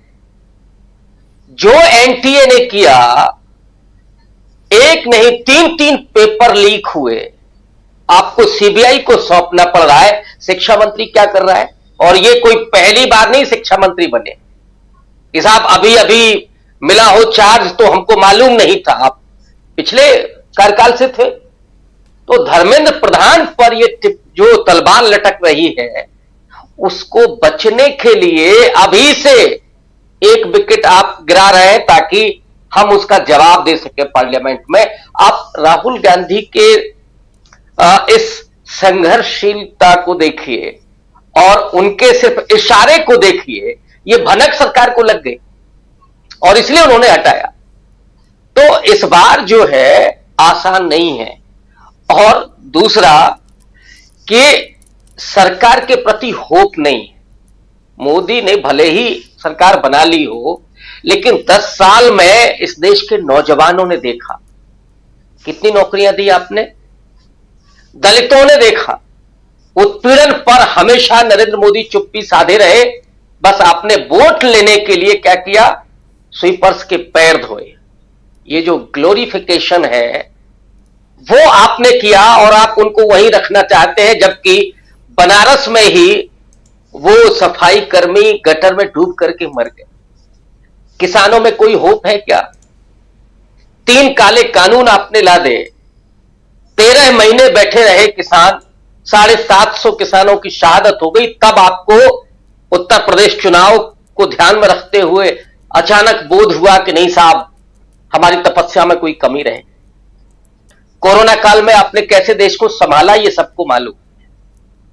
तो इस देश के लोगों में कोई होप नहीं बची है, और होप तो भक्त मंडली में भी नहीं है राजीव जी। लेकिन बेचारे आदत से मजबूर है, करें तो करें क्या? अफीम चटाई गई है उनको, तो चाहे कुछ भी हो लेकिन उनको तो मोदी मोदी करना ही है। और उसी कुंठा में वो गालियां निकाल रहे हैं, वो आपका प्लेटफॉर्म हो या दुनिया भर के तमाम प्लेटफॉर्म हो। बेचारे बेरोजगार हैं, महंगाई से पीड़ित हैं, मां बाप घर में डंडा लेकर के पीछे पड़े हुए हैं, तो वो क्या करेंगे? यही गाली गलौज करेंगे। उम्मीद तो उनको राहुल गांधी से है, लेकिन अब दिमाग में तो वो फोबिया है, तो क्या करें बेचारे, वो भी नहीं कर सकते हैं। तो इस समय हालात ये है कि होप, उम्मीद और जो राहुल गांधी के प्रति विश्वसनीयता है, आज आप सर्वे करा लीजिए राजीव जी, मैंने चुनाव के ठीक बीच में इस बात को कहा था, मैं उत्तर प्रदेश में बैठा था, उत्तर प्रदेश को ध्यान में रख करके मैंने कहा था कि राहुल गांधी आज की तारीख में सबसे ज्यादा विश्वसनीय और सबसे ज्यादा लोकप्रिय हो चुके हैं। तब शायद कोई एजेंसी नहीं थी, सीएसडीएस ने बाद में किया। और मैं आज पूरे भरोसे के साथ कह रहा हूं, पूरी जिम्मेदारी के साथ, कि राहुल गांधी की विश्वसनीयता और लोकप्रियता पूरे देश में नरेंद्र मोदी से ज्यादा हो चुकी है, सर्वे एजेंसियां कुछ भी कहें। तो वो राहुल गांधी चाहे वो विपक्ष के नेता हो या ना हो, लेकिन जब वो संसद के भीतर सवाल पूछेंगे तो ये सरकार जवाब देने की स्थिति में नहीं होगी, भाग भी नहीं पाएगी। अगर आप भागेंगे तो अक्टूबर में आपको 3 राज्यों के चुनाव भी फेस करने, डाउनफॉल तो यहां से शुरू होना है। अगर ये सरकार अभी कुछ दिन चलती है तो अक्टूबर में क्या होगा, इसका जरा आप इसको देखिएगा। 3 राज्यों के चुनाव तो कम से कम है ही, कश्मीर का भी करा लें तो अच्छा है, वो योग कराने से तो बेहतर है कि वहां कम से कम लोग 30 सितंबर तक करवाना है, सुप्रीम कोर्ट का आदेश है, वहां भी हो सकता है करा लें। तो कश्मीर में तो कोई होप नहीं है, वो भले ही योग कराएं या रामदेव को लेकर के जाएं, कुछ भी करें, आपके हाथ से। महाराष्ट्र का जो हाल है वो सबको पता है, तो मुझे कोई कहने की जरूरत नहीं। हरियाणा में वैसे ही आप आधे हो चुके हैं, हरियाणा भी हाथ से फिसलने वाला है, झारखंड में आपके लिए कुछ है नहीं। नरेंद्र मोदी पर जो सवाल अभी आरएसएस खड़े कर रहा है, मैं मानता हूं कि आरएसएस एक नहीं 4-4, 5-5 भाषाएं बोलता है, वो एक साथी विपक्ष की भी भूमिका अदा कर रहा है, मोदी को भी थोड़ा सा कब्जे में लेने की कोशिश कर रहा है, और यह भी दिखाने की कोशिश कर रहा है कि देखिए हम बीजेपी के साथ नहीं है। उसके तो सैकड़ों मुख हैं। मैं आरएसएस पर न कभी भरोसा करता हूं और ना ही कभी कर सकता हूं, और इस देश के लोगों को करना भी नहीं चाहिए। तो ये जो खेल चल रहा है, इस खेल को अब लोग समझ चुके हैं, और इसीलिए मैं कह रहा हूं कि ये सरकार अक्टूबर में बचेगी कि नहीं बचेगी। और वो एटीएम वाला तो है ही खेल। जिस दिन आपने अमरावती के सपने को पूरा नहीं किया, और वहां थोड़ा बहुत नहीं चाहिए, वहां के अधिकारियों की अगर मैं मानूं तो 16,000 करोड़ तो पहली किस्त चाहिए नायडू साहब को, और फिर वो तकरार शुरू होगी कि फिर उड़ीसा ने क्या बिगाड़ा है, मध्य प्रदेश ने क्या बिगाड़ा है, उत्तर प्रदेश ने क्या बिगाड़ा है। और यहीं से नरेंद्र मोदी की विश्वसनीयता तो पहले ही बहुत दरक चुकी है, यहां से डाउनफॉल शुरू होगा, और फिर वो कितने दिन सरकार बचा पाएंगे ये कहना मुश्किल है। लेकिन मध्यावधि चुनाव नहीं करा पाएंगे, ये पूरे जिम्मेदारी के साथ मैं कह रहा हूं। और इंडिया अलायंस फिर डट करके खड़ा होगा, और आप देखिएगा जो इस देश के लोगों ने चाहा है, जिस तरह से उन्होंने वोट किया है, वो होने जा रहा है, वही होगा। मुझे आज ये चीजें दिखाई पड़ रही। राजीव जी जी राहुल गांधी का आप जिक्र कर रहे थे, जरा राहुल लाल जी आपसे समझना चाहता हूं, क्या लगता है राहुल लाल जी, कल से हम लगातार चर्चा इस बात की कर रहे हैं, स्पीकर कौन होगा, नरेंद्र मोदी के ऊपर किन किन चुनौतियों का हमला होगा, किन किन चुनौतियों के साथ विपक्ष हमला करेगा, लेकिन विपक्ष का नेता कौन होगा, एलओपी लीडर ऑफ अपोजिशन कौन होगा। और उसमें जब सीडब्ल्यूसी की बैठक हुई थी तो उसमें कह दिया गया था राहुल गांधी को कांग्रेस वर्किंग कमेटी की बैठक में कि आप नेता प्रतिपक्ष बनिए। अभी इनको सोचना है, कल से संसद सत्र की शुरुआत हो रही है, नेता बनते हैं तब, नेता नहीं बनते हैं तब। इन कांग्रेस पार्टी के ऊपर और सरकार के ऊपर, दोनों के ऊपर किस ढंग के दबाव, क्या कैसे दबाव दिखाई देते हैं। नेता बनते हैं तब सरकार के ऊपर क्या दबाव आता है, नेता बनते हैं तब कांग्रेस पार्टी किन दबावों से जूझती हुई दिखाई देती है या नहीं भी जूझती दिखाई देती है, जरा इसका विश्लेषण कीजिए। राजीव जी देखिए, नेता प्रतिपक्ष राहुल गांधी बने, ये हम सबों की इच्छा है कि वो इस पद पे जाएं, क्योंकि बहुत महत्वपूर्ण नियुक्तियां होती हैं। सदन के भीतर वो एक दर्जा प्राप्त होता है, अलग अलग मामलों को लेके वो एक किचन कैबिनेट के रूप में बना के हमला कर सकते हैं वो सरकार के ऊपर। तो ये इच्छा जरूर है हम लोगों की, लेकिन राहुल गांधी की जो छवि है आज के समय में कि वो नेता प्रतिपक्ष बने अथवा ना बने, लेकिन सदन के भीतर उनकी उपस्थिति अपने आप में सरकार को दबाव लाने के लिए काफी पर्याप्त है। जब कांग्रेस की संख्या इतनी कम थी, विपक्ष की राजीव जी संख्या कितनी घटी हुई थी, तब जब राहुल गांधी ने सदन के भीतर जिस तरह से अडानी जी के मामले को पूरा अडानी का पूरा मामला उठाया था, और सोचिए कि सरकार कैसे घबराहट में आ गई थी। और जो माइक ऑन ऑफ करने वाले जो लोकसभा अध्यक्ष महोदय हैं, थोड़ा उनके ऊपर भी ध्यान देने की जरूरत है। राजीव जी लाखों वोटों से जीत रहे थे। 2014 का देखिए उनका, 2019 को देखिए, 19 में भी 2,80,000 वोटों से जीते थे। इस बार हारते जीत पाए, केवल 40-41 हजार वोटों से जीते। कई चरणों में लगातार वो पीछे चल रहे थे। वो जो क्षेत्र है कोटा बीजेपी का बिल्कुल गढ़ वाला जगह है। तो सोचिए कि लोकसभा अध्यक्ष की भी कुर्सी बिल्कुल दाएं से दाएं, वो अपने सीट पे बुरी तरह से ओम बिरला फंसे हुए थे। अब क्या जिस तरह से चुनाव में जनता ने झटका दिया है, चाहे प्रधानमंत्री को बनारस में और ओम बिरला को वहां से, ऐसे परिस्थितियों में तो राहुल गांधी का प्रभाव तो होगा ही। अब तो उनके माइक को कोई ऑन ऑफ करने की हिम्मत करेगा, ये मुझे नहीं लग रहा इस सदन में होगा। हालांकि मैं नरेंद्र मोदी जी को लेकर एक चीज में जरूर कहूंगा कि जो उनको लेके ये माना जा रहा है कि क्या वो अटल बिहारी वाजपेयी के छवि में आ पाएंगे, वो उनके आने के लक्षण नहीं है। मंत्रिमंडल विस्तार में वो चीजें नहीं दिखी। प्रोटेम स्पीकर को लेकर, चूंकि हम लोग पार्लियामेंट्री डेमोक्रेसी है, संसदीय लोकतंत्र में, संसदीय मर्यादाएं और संसदीय परंपराओं का बड़ा योगदान होता है। अगर ये संसदीय परंपरा में थोड़ा भी विश्वास करते तो फिर 7 बार की तुलना में तो 8 बार के जो जीते हुए सांसद है राजीव जी, प्रोटेम स्पीकर, तो उन्हीं को बनाना चाहिए था। और ये अब तक के भारत के इतिहास में ऐसा होता हुआ भी रहा, इसके अपवाद भी नहीं है इसके कोई। लेकिन ये परंपराओं का पालन नहीं करते। लेकिन राहुल गांधी के धमक के आगे उन्हें झुकना पड़ेगा, ये मैं बिल्कुल दावे के साथ कह रहा हूं। हर मुद्दे पे सरकार फंसी हुई है, झुकी हुई नजर आ रही है हमें। और यही कारण है जो आपका जो वाक्य आपने कहा कि 13 दिन या 13 महीने, ये सरकार या तो 13 दिन वाली फ्लो टेस्ट तक में, या तो फिर 13 महीने तक की स्थिति, उससे ज्यादा अवधि मोदी जी के वर्तमान एनडीए सरकार की नहीं है। क्योंकि देखिए जो बड़े सवाल है, क्योंकि पैकेज को लेकर हम लोगों ने चर्चा कर ली है। पटना हाईकोर्ट का जो निर्णय है राजीव जी, वो निर्णय जिस तरह से निरस्त होता है, 50% का कैप लगा हुआ है। राहुल गांधी के भारत जोड़ो यात्रा को हम लोग शुरुआत से देखें, जातिगत जनगणना और जिसकी जितनी संख्या उसकी उतनी भागीदारी का जो पूरा स्लोगन था कि संख्या के अनुसार भागीदारी हो, वही तो बिहार सरकार ने करने का प्रयास किया था।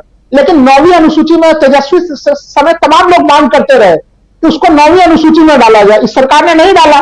इनका देखिए दलित विरोधी रुख, छोटी अन्य पिछड़े वर्ग के जातियों के प्रति विरोधी रुख, वो पूरा का पूरा रुख स्पष्ट रूप से सामने में आ जा रहा है। नहीं तो पटना हाईकोर्ट उसे कैंसिल नहीं कर पाती। तो ये जो मुद्दे हैं, अगर हम लोग आंख उठा के देखते हैं कि कल के बाद सरकार किधर घिरती हुई दिखती है, वो इस मामले पे भी घिरती हुई दिख रही है, वो तमाम घोटालों के मामले में खुद ही घिरती हुई दिख रही है। छात्रों के मामले पे जो स्थिति हम मुझे लग रहा है अभी तो जो एक अधिकारी का इस्तीफा इन्हें लेना पड़ा है, राहुल गांधी के प्रभाव के कारण इस सरकार को धर्मेंद्र प्रधान का भी इस्तीफा लेना होगा। वो आज न कल ये मामले में जितने तय उतनी चीजें खुलती चली जा रही है। ये विवाद खत्म नहीं होना, सरकार जिस तरह से अड़ी हुई है और इसमें भ्रष्टाचार के जो अलग अलग सतह निकल रहे हैं, मतलब ऐसा दिख रहा है कि भ्रष्टाचार ने भी प्याज का रूप ले लिया राजीव जी। क्या एक सतह हटाइए, फिर भ्रष्टाचार का दूसरा सतह, तीसरा सतह, चौथा सतह। तो एक अधिकारी को हटा देने भर से काम नहीं चल रहा मोदी जी का। धर्मेंद्र प्रधान जी के ऊपर भी जिम्मेवारी आएगी। और सोचिए अगर वहां तक चीजें पहुंची तो फिर मोदी जी की छवि कहां बची हुई रहेगी। उनकी छवि तो जनता ने पहले ही हटा दिया, जनता जनार्दन ने। तो जो ब्रांड मोदी है, कल का मैं लोकसभा को बहुत ऐतिहासिक मानता हूं राजीव जी, कि ब्रांड मोदी के छवि से अलग प्रधानमंत्री एक जनसेवक के रूप में सदन के भीतर कदम रखेंगे और तमाम चुनौतियां उनके घेरे हुए होंगी। और उनको चुनौतियां सदन में विपक्षी पार्टियों की तरफ से तो मिलेगी ही मिलेगी, अपने ही पार्टी के भीतर से भी वो चुनौतियां जो मिलेंगी वो उनकी नींद उड़ाने के लिए काफी है राजीव जी। इसलिए मैं जो आपने हेडिंग दिया कि विपक्ष की तैयारी काफी जोरदार है, लेकिन विपक्ष से निपटने की जो तैयारी होनी चाहिए मोदी जी की, वो तैयारी मुझे काफी कमजोर दिखाई दे रही है राजीव। जी, विपक्ष से निपटने की तैयारी कितनी कमज़ोर है या नरेंद्र मोदी कितने कमज़ोर हो गए हैं, इसकी चर्चा यहाँ ज़रूरी है, ये हम कर ही रहे हैं। और जो ब्रांड मोदी से लेकर एक नेता के रूप में अंदर सदन के अंदर जाना, ये नया संसद भवन है आप जानते हैं, और इसके अंदर अब कल से जो चर्चा शुरू होगी, कल तो पहला दिन है, कल चर्चा नहीं होगी। कल आप जानते हैं कि पहला दिन सांसद जो हैं वो प्रोटेम स्पीकर उन सांसदों को ओथ दिलाएंगे, सांसद की कुर्सी पर वो बैठेंगे और संविधान की कस्में खाएंगे।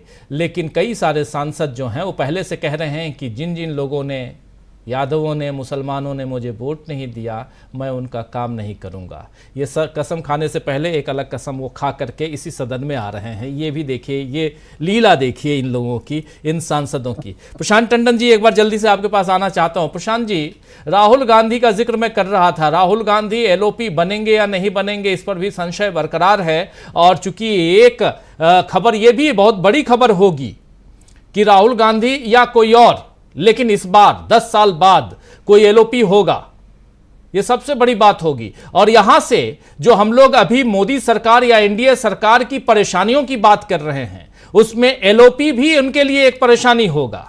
कैसे देखा जाए इसको? जी, एलओपी भी होगा, डिप्टी स्पीकर भी होगा।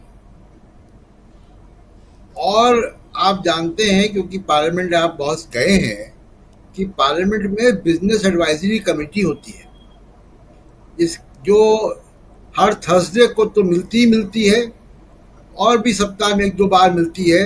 अगले सप्ताह के कार्य का क्या क्या बिल आएंगे, क्या क्या चर्चाएं होंगी स्पीकर के कमरे में, उस कमेटी का भी कॉम्पोजिशन बदल गया है। तमाम पार्लियामेंट्री कमेटियां जो बनेंगी अब, उन कमेटियों का भी सारा स्ट्रक्चर बदल चुका है। तो कल से जो हम देखेंगे कार्रवाई, कल कोई नहीं होगी, कोई बिल नहीं आएगा कल, लेकिन कल संसद की जो गतिविधियां होंगी, जो बॉडी लैंग्वेज होगी, वो हमको आने वाले समय की दस्तक देंगी कि आगे क्या होने जा रहा है। जिस ब्रांड मोदी की चर्चा कर रहे हैं आप, अब ब्रांड मोदी का स्मारक बचा है, एक शानदार किला, लाल किला, जिसमें अब दरबार नहीं लगता है, किला है, वहां लोग जाते हैं, फोटो खींचते हैं। आरएसएस ने कम से कम इस ब्रांड मोदी को स्मारक बना दिया है कि लगातार वो हमले कर रहे हैं नरेंद्र मोदी पे। उनके पास अभी विकल्प नहीं है, लेकिन वो अपने आप को नरेंद्र मोदी से अलग कर रहे हैं, क्योंकि वो जो गुस्सा नरेंद्र मोदी के प्रति है, वो कहीं आरएसएस के प्रति भी ना आ जाए। और इस बात का क्रेडिट राहुल गांधी को जाता है।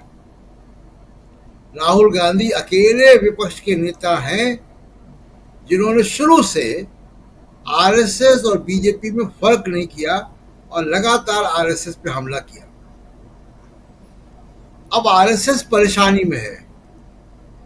ये जो नरेंद्र मोदी की इमेज को जो धक्का लगा है, वो सबसे बड़ा धक्का एग्जिट पोल से लगा है।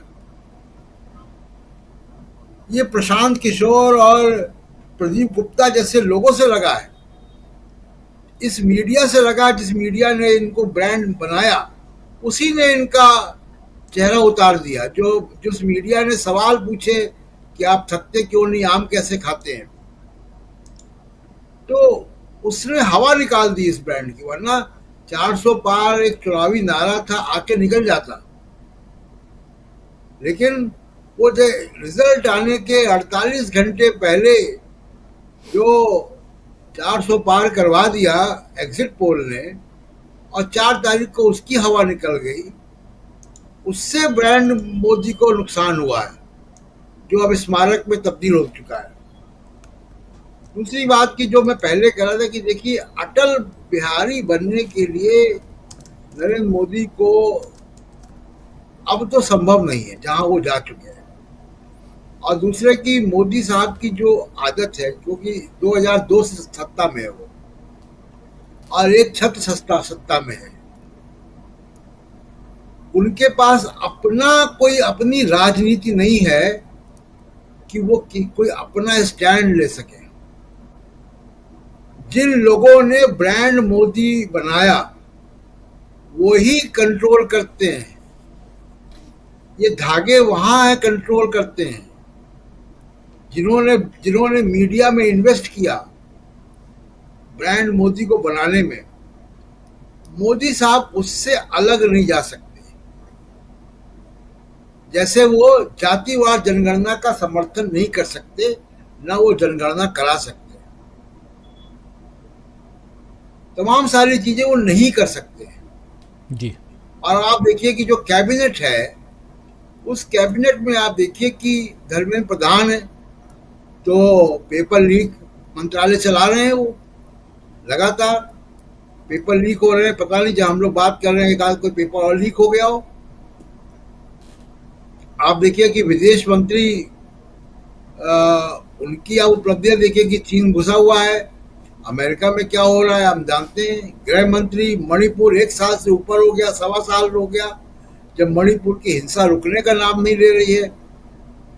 निर्मला सीतारमण 45 साल की सबसे बड़ी बेरोजगारी, महंगाई। तो कोई भी, नितिन गडकरी आप देखिए कि पुल गिर रहे हैं, सड़कों में क्रैक हो रहा है उद्घाटन के बाद, तो सब कुछ सामने है। तो ये जो स्मारक है ब्रांड मोदी का, उसमें अब तमाम सारी दरारें दिखाई दे रही हैं और उसकी मेंटेनेंस सब पुरातत्व विभाग ही कर सकता है। अब वहां पे दरबार लगने लायक नहीं है, वो केवल नरेंद्र मोदी बने रहेंगे नंबर्स की वजह से, लेकिन उनका जो इकबाल है, जो एक मॉरल अथॉरिटी एक प्रधानमंत्री की होती है, वो उनके पास नहीं। देखिए वाजपेयी जी का अभी आप चर्चा कर रहे थे, वो 13 दिन 13 महीने, अब उन दिनों पार्लियामेंट जाते थे और पीएम कार्यालय को ही कवर करते थे। देखिए वाजपेयी जी की पर्सनालिटी, व्यक्तित्व और उनका जो कद था, वो छोटा नहीं हुआ था। क्यों छोटा नहीं हुआ था? क्योंकि उन्होंने जब उनकी सरकार गिरी तो उन्होंने कहा मैं समर्थन नहीं लूंगा, मैं ऐसी सरकार को चिमटे से भी नहीं छूंगा। पुराने उनके भाषण आप याद कीजिए तो सोनिया गांधी पर भी, वो विपक्ष की नेता है, वो बोल रहे हैं, मर्यादा से नीचे जाके एक बार भी नहीं बात की उन्होंने। तो मोदी साहब ये सब नहीं कर पाएंगे। उनकी एक अपनी लेगेसी है और वो नफरत जो है वो उनका बड़ा एक एसेट है। वो बगैर नफरत के उस राजनीति को कर नहीं पाएंगे और अब जनता ने नफरत को नकारा है। तो बड़ा संकट मोदी जी के लिए भी है और आरएसएस के लिए भी है। नंबर से अब सरकार नहीं चलेगी, चलेगी सरकार तो इकबाल चलेगी। इकबाल मोदी साहब खो चुके हैं। राजीव जी बिल्कुल बिल्कुल। अमलेंदु जी आवाज आ रही है मेरी? जी हाँ, मुझे आ रही है। जी जी जी। अमलेंदु जी जरा आपका कमेंट, क्योंकि ले नहीं पाया था उस समय, आवाज़ नहीं आ रही थी, आपसे भी समझूं कि जो यहाँ हमारे तमाम साथी अपनी बात रख रहे थे, कल से सदन और सदन में एक नहीं बल्कि 3 चीज़ें बहुत महत्वपूर्ण हैं। Speaker, leader of opposition, deputy speaker और इन सब के साथ साथ इन तमाम मुद्दों के साथ राष्ट्रपति का अभिभाषण, उस अभिभाषण को भी पास करवाना और इधर स्पीकर को, डिप्टी स्पीकर को, एलओपी तो है ही।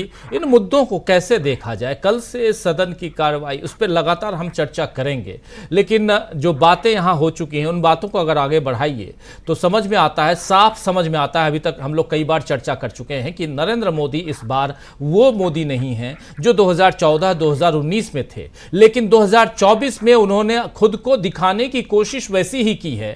इसीलिए खुद का पद तो प्रधानमंत्री का पद उनके पास है ही, लेकिन उसके साथ साथ ये सब कुछ हम देख रहे हैं। एक विकेट गिरना बहुत इंपॉर्टेंट है, जो यहां पर हम लोग चर्चा पहले कर चुके हैं, और यह पहली दफा हुआ है पिछले 10 साल में कि नरेंद्र मोदी को अपने किसी अधिकारी को वापस लेना पड़ा हो, हटाना पड़ा हो। आने वाले समय में, जो अभी प्रशांत जी कह रहे थे, आने वाले समय में क्या वो जो लीक मंत्रालय, शिक्षा मंत्रालय है, वो मंत्रालय क्या वहां से जो मंत्री जी हैं वो भी वापस लिए जाएंगे? ऐसे बहुत सारे सवाल अब सियासी गलियारे में उठने लगे हैं।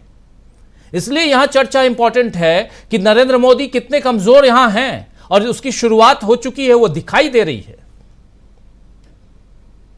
निश्चित तौर पर राजीव जी बहुत कमजोर है नरेंद्र मोदी इस बार, और बहुत ज्यादा कमजोर। हालांकि मजबूत पहले भी नहीं थे, क्योंकि मजबूती जो थी वो बहुमत की मजबूती थी, उनकी खुद की कोई मजबूती नहीं थी। तो बहुमत भी इस बार क्योंकि नहीं है, तो नरेंद्र मोदी जो असली है वही अब देखने में आएंगे कि नरेंद्र मोदी वास्तव में कितने ज्यादा कमजोर है। रंग राजीव जी उतर चुका है, आप इसको इस तरीके से समझ चुके हैं। 70 सालों में राजीव जी ये पहली बार उसको लग रहा होगा कि प्रोटेम स्पीकर कोई बनाया जाए और उससे के साथ ही जो है वो ये कह दे कि हम इसमें कोई सहयोग नहीं करेंगे, जो है तो बनाया जाए मंडल प्रोटेम स्पीकर के साथ में, कि ये जो है वो सदस्यों को शपथ ग्रहण कराएगा। मुझे लगता है कि 70 सालों में ऐसा पहली बार, और राजीव जी 70 सालों में ये भी पहली बार होगा कि नरेंद्र मोदी की सरकार जो है पहले ही दिन संसद और सड़क दोनों जगह जो है वो विरोध का सामना करेगी। तो ये भी पहली बार होगा, क्योंकि बाहर एनएसयूआई का प्रदर्शन होगा और अंदर शपथ ग्रहण समारोह होगा। लगातार जो है वो चीजें उठ रही होंगी कि नरेंद्र मोदी इस्तीफा तो उसकी नीट की जांच कराओ, क्या क्या जो परीक्षा रद्द करो, ये सारे नारे लग रहे होंगे। उसके बाद फिर जो नारे लग रहे होंगे वो होंगे जेपीसी की जांच कराओ, शेयर घोटाले की जांच कराओ। उस पर धीरे धीरे नरेंद्र मोदी और गृह मंत्री अमित शाह जो है वो उसके जिम्मेदार ठहराए जाएंगे। यानी कि शुरुआत ही जो है, यानी कि ताजा बौनी जो है राजीव जी मोदी जी की, वो खराब हो गई है। तो कुल मिलाकर के ये समझा जा सकता है कि चूंकि जिस दिन परिणाम घोषित किए जा रहे थे, घोटाला भी राजीव जी उसी दिन तैयार किया जा रहा था नीट वाला। 4 जून को ही जो थी वो चुनाव के परिणाम, 4 जून को ही घोटाले के परिणाम भी आ रहे थे। तो यानी इस सरकार का जन्म जो हुआ है राजीव जी, वो एक तरीके से ताजा घोटाला साथ साथ लेकर के आया है। दोनों सहोदर हैं, एनडीए की सरकार और नीट का घोटाला, ये दोनों सहोदर हैं। 4 जून को ही इनका दोनों का जन्म हुआ है, इसको आप इस तरीके से समझ सकते हैं। तो ये 4 जून को जिनका जन्म हुआ है, तो इनके ऊपर जो ग्रहण लगा है राजीव जी, तो वो केवल नीट घोटाले नहीं लगा है, वो ग्रहण जो है वो ये सरकार जो है जिसका नेतृत्व नरेंद्र मोदी कर रहे हैं उसके ऊपर भी ग्रहण लगा है। अब देखना ये है कि नीट के साथ ही सरकार जाती है या थोड़ा रुक करके जाती है। बिल्कुल बिल्कुल। दोस्तों, आप लोगों को एक बात, एक जानकारी आप सब जानते हैं, फिर भी इस बात को रखना जरूरी है जो अभी कह रहे थे अमलेंदु उपाध्याय जी कि भर्तृहरि महताब को प्रोटेम स्पीकर बनाया गया है, लेकिन उनका साथ, उनके कामकाज को जो टीम बनाई गई है उसमें 5 और सांसद हैं, और 5 सांसदों में कांग्रेस के सांसद जो 8 बार के सांसद हैं, एस सुरेश वो हैं, के सुरेश माफी चाहूँगा, कोदिकुन्निल सुरेश वो हैं, उनके बाद टीआर बालू हैं। टीआर बालू आप जानते हैं डीएमके से हैं, और सुदीप बंदोपाध्याय हैं जो टीएमसी से हैं। इसके अलावा 2 बीजेपी के हैं। लेकिन ये तीनों, इन्होंने साफ साफ कह दिया है कि हम उस पैनल को ज्वाइन नहीं करेंगे, यानी हम मेहताब साहब के साथ ही अभी अगले 2 दिनों तक नहीं बनेंगे। कांग्रेस ने और टीआर बालू यानी डीएमके ने और टीएमसी ने अपने हाथ खींच लिए हैं, इसलिए क्योंकि प्रोटेम स्पीकर का जो आपने चुनाव किया है, जिनको बनाया है, उससे सहमति नहीं जता सकते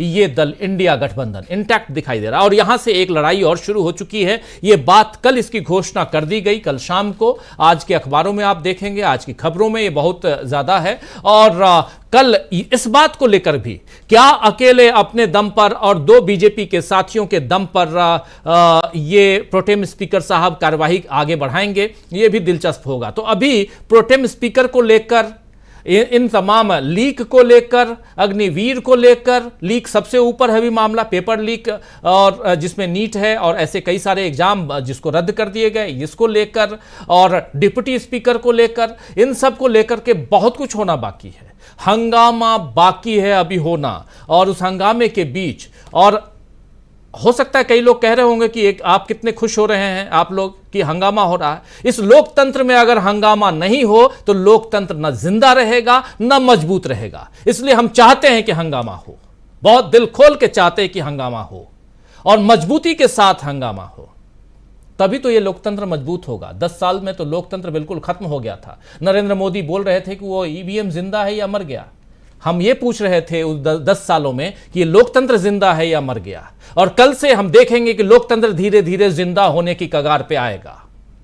चुनाव तो एक प्रक्रिया है, जो कोई जीतता है कोई हारता है, लेकिन जरूरत इस बात की है कि ये लोकतंत्र जिंदा रहे, और उसमें हम सब, हम आप सब, किसी को ब्रांड बनने मत दीजिए इस लोकतंत्र को। और ये लोकतंत्र और ये देश यही एक ब्रांड है, इसी को आगे बढ़ाइए। बहुत बहुत शुक्रिया अदा करना चाहता हूं अमलेंदु उपाध्याय जी क्लोजिंग कमेंट के लिए, प्रेम कुमार जी, राहुल लाल जी, डॉक्टर दीपक पाचपोर जी और प्रशांत टंडन जी, आप सब